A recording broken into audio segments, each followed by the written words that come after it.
بسم اللہ الرحمن الرحیم۔ السلام علیکم۔ آپ دیکھ رہے ہیں ہومیو ایرا۔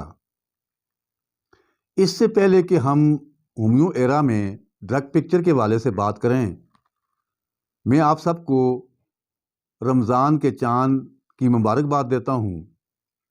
چونکہ آج شام کو چاند نظر آ گیا ہے تو کل سے 1445 ہجری کا پہلا روزہ ہوگا۔ رب کائنات سے دعا ہے کہ اللہ تعالیٰ ان روزوں کو پرامن اور عبادت سے بھرپور گزارنے کی توفیق عطا فرمائے۔ میں اکثر اوقات رمضان کے حوالے سے ایک بات کرتا ہوں کہ رمضان یا روزہ ایک ایسی عبادت ہے جو صرف مسلمانوں پر ہی نہیں بلکہ جتنی پہلے امتیں ہو گزری ہیں ان تمام پر فرض کیا گیا ہے۔ اور پھر یہ ایک ایسی عبادت ہے جو انسان اور اللہ تعالیٰ کے درمیان ایک سیکرٹ ہے۔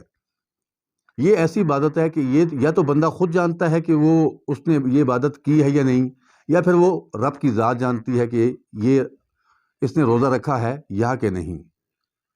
تو میں اکثر اوقات یہ کہا کرتا ہوں، کاش ہمیں رمضان کے فلسفے کی سمجھ آتی تو پھر ہم 30 روزے نہ رکھتے بلکہ 365 روزے رکھتے۔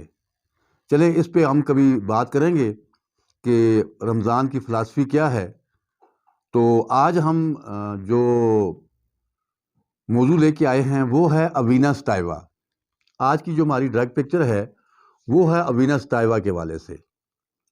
اوینا سٹائوا جسے عام اپنی لوکل زبان میں جئی کہتے ہیں، کنڈال کہتے ہیں، اور اوٹ کے نام سے بھی اسے جانا جاتا ہے۔ یہ بنیادی طور پر گندم کے کھیت میں ہوتی ہے اور گندم کی ہی طرز کا ایک پودا ہوتا ہے۔ اس کی جو شکل شبات ہے یا اس کا جو قد کاٹ ہے وہ گندم کے پودے کی طرح ہوتے ہیں، جبکہ جو اس کا جو بیج ہے وہ بھی اس کی شکل بالکل گندم جیسی ہوتی ہے۔ لیکن چونکہ گندم تو ایک وہ اس کا وہ پاؤڈر فارم اس کو سمجھ لیں، جبکہ اوینا سٹائوا کا جو دانہ یا بیج ہوتا ہے اس میں ہلکے ہلکے بالکل باریک باریک ریشے ہوتے ہیں۔ تو اس کو سمجھنے کے لیے میں یہاں پہ صرف آپ کو 2 مثالیں دوں گا۔ سب سے پہلی مثال یہ ہے کہ جہاں پہ بھی اوینا سٹائوا کا نام آتا ہے تو ہمارے ذہن میں اعصابی نظام گردش کرتا ہے۔ اوینا سٹائوا کا جو سائٹ آف ایکشن ہے وہ ہے نروس سسٹم۔ یہ اعصابی نظام پر اثر انداز ہوتا ہے، اور میں سے کبھی کبھی اعصابی نظام کی سیمٹ کہا کرتا ہوں۔ اور جو دوسرا نقطہ ہے وہ ہے ایڈکشن کو ریلیز کرنا۔ آپ جانتے ہیں کہ جیسے اعصابی نظام کیوں خراب ہوتا ہے، اس کی تو بہت سی وجوہات ہیں، لیکن ان میں ایک وجہ یہ بھی ہے کہ بہت زیادہ ایڈکشن، جیسے کوئی بندہ افیون یا چرس کا عادی ہے یا وہ ریگولر شراب نوشی کرتا ہے تو یہ اس کی ایڈکشن کو ختم کرتا ہے۔ تو سب سے پہلے اعصاب کی اگر بات کی جائے تو اس کا جو اثر ہے وہ اعصاب پہ ہے۔ نسوں اور پٹھوں کی کمزوری، جنسی کمزوری، افیون کی اثرات بد، اس کی جو ایڈکشن ہے اس کے اثرات بد، اس کے لیے بنیادی طور پر اس کی مدر ٹنکچر استعمال ہوتی ہے۔ پوٹنسی میں یہ دوا شادر نادر ہی استعمال ہوتی ہے، یہ بنیادی طور پر مدر ٹنکچر استعمال ہوتی ہے۔ اور مدر ٹنکچر کے لیے اس کے بیج درکار ہوتے ہیں، وہ خشک بیج بھی ہو سکتے ہیں اور فریش بیج بھی ہو سکتے ہیں۔ جو میرا ذاتی تجربہ یہ ہے کہ اگر اس کے فریش بیج سے ٹنکچر تیار کیا جائے تو اس کے جو رزلٹ ہیں وہ لاجواب قسم کے رزلٹ آتے ہیں۔ تو اس کا جو مریض ہوتا ہے وہ اعصابی کمزوری کا مریض ہوتا ہے، اسے بہت زیادہ اعصابی کمزوری ہوتی ہے۔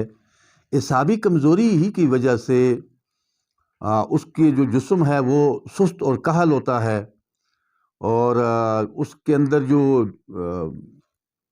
قوت مردمی ہے یا جنسی قوت ہے وہ بہت زیادہ کمزور ہوتی ہے۔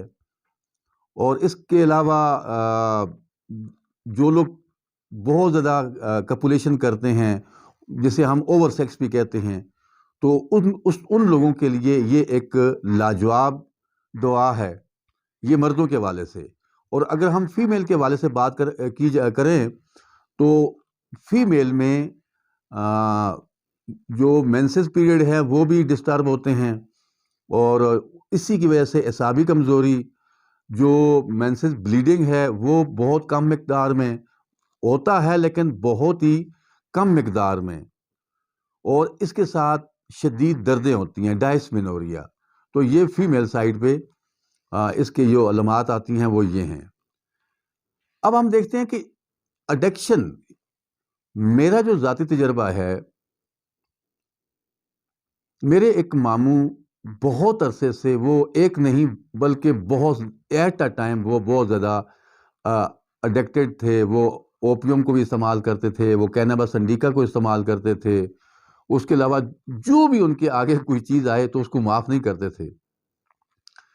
تو آخری ٹائم پہ ان کو کارسینوما ہو گیا تھا، برائن کارسینوما۔ تو ایک دن وہ میرے پاس آئے اور پھر میں نے ان کو اس اوینس ٹائوا کی مادی خوراکیں دیں۔ تو دوسرے دن مجھے کہنے لگے کہ یار یہ آپ نے مجھے کیا دیا ہے؟ میں نے کہا کیا ہو گیا آپ کو؟ کہا کہ مجھے کسی چیز کی وہ طلب محسوس نہیں ہو رہی، یعنی کہ میں تو سگریٹ بھی پیتا ہوں، کینابس انڈیکا بھی استعمال کرتا ہوں، اوپیم بھی استعمال کرتا ہوں، لیکن کل جب سے آپ نے مجھے یہ دوائی دی ہے، آدھا گلاس پانی میں، میرے خیال میں 2 چمچ میں نے ان کو مادی خوراک اس کی دی تھی، تو انہوں نے یہ کہا کہ اس کے بعد پھر مجھے جو میرے جو نشے وغیرہ ہیں ان کی مجھے طلب نہیں ہو رہی، تو یہ آپ نے مجھے کیا دے دیا؟ پہلے تو میں نے صرف کتابوں میں پڑھا تھا کہ یہ ایڈکشن کو دور کرتی ہے، جب کہ پھر مجھے پریکٹیکل ہو گیا کہ واقعی یہ ایسی ایک دعا ہے جس کے استعمال کے بعد شرابی شراب چھوڑ دیتے ہیں، افیونی افیون چھوڑ دیتے ہیں، اور چرس پینے والے چرس چھوڑ دیتے ہیں۔ اس میں کوئی شک والی بات نہیں ہے، لیکن شرط یہ ہے کہ یہ اگر تازہ پودے سے اس کا جو ٹنکچر ہے وہ بنایا جائے۔ تو بنیادی طور پر ہم یہ سمجھتے ہیں کہ اوینس ٹائوا اور اعصابی نظام، نروس سسٹم کا چولی دامن کا ساتھ ہے۔ تو آپ جانتے ہیں کہ جیسے کوئی بندہ اڈکٹ ہوتا ہے کسی چیز کا، کسی نشے کا، تو اس کا جو سائیڈ افیکٹ ہوتا ہے وہ سب سے پہلے اعصاب پہ ہوتا ہے۔ آج کے دور میں تو ہر دوسرا بندہ جو ہے وہ اعصابی کمزوری کا جو ہے نا وہ مریض بنا ہے۔ ایک تو بہت زیادہ ہائی ٹرانسمیشن HT لائن ہمارے سروں سے گزر رہی ہے، پھر دوسرا یہ کہ ہر گھر میں 3 4 4 5 5 موبائل ہیں، تو وہ اس کے جو ویوز ہیں وہ انسانی جو نروس سسٹم ہے سب سے زیادہ اس کو وہ متاثر کرتا ہے۔